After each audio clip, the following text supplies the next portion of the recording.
you know, parenting is hard, but when you're parenting and you're also missing a child that you're never going to get back, it puts another whole facet, and you kind of need people that get it, that can actually help you and just go, yeah, I felt that. It's all right, you're normal.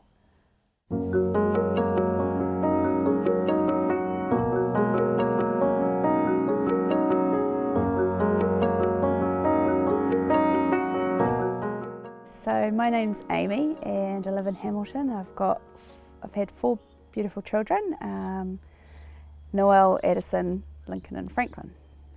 So my story started back in 2010. We were expecting our first child and I'd said, I feel a bit strange. Within the next 48 hours, our daughter had passed away, and so we then had to deliver her stillborn. After we'd had Noel, we got pregnant with our next daughter, Addison, within 3 months. When we brought Addison home, I was thinking that once we got her safely in our arms, that was it. It was gonna be easier. I really wish somebody had actually said, nah, this is just the start.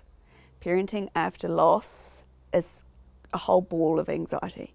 When she first started walking, it was a great experience, but I actually burst into tears and hubby's like, why are you crying?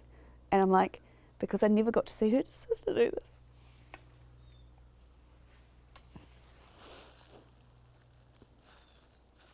Sorry. And it's been like that with a lot of milestones. I remember hubby coming home just before what should have been his first Father's Day. And the guy he was working with had moaned because all he got was a crappy cup with Happy Father's Day on it. And my husband burst into tears. He goes, I just want one of those crappy cups.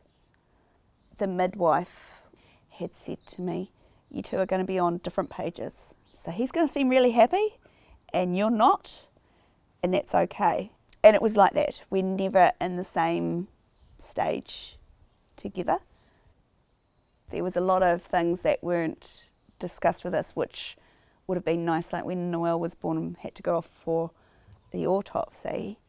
They'd never said to us that one of us could have accompanied her. You know, usually with multi-families, you know, we don't leave our dead alone at all.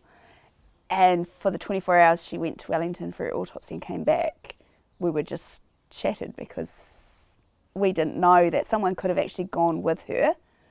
So there were aspects that weren't thought about by medical professionals, which made it harder. It was very much having to point out to them what you needed.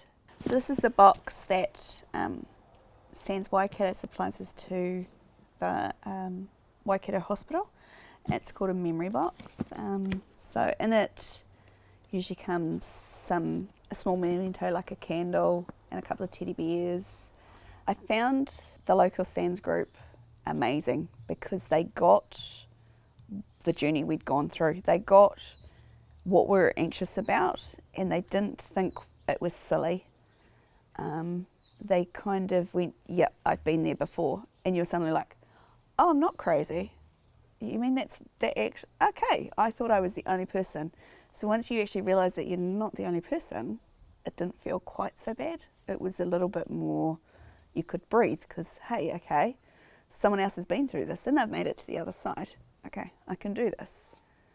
We'd been through something that had changed us in so many ways that the way we dealt with stuff was not the way we did in the past.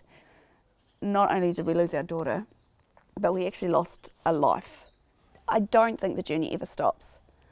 It's something that I revisit it more often than I'd like to.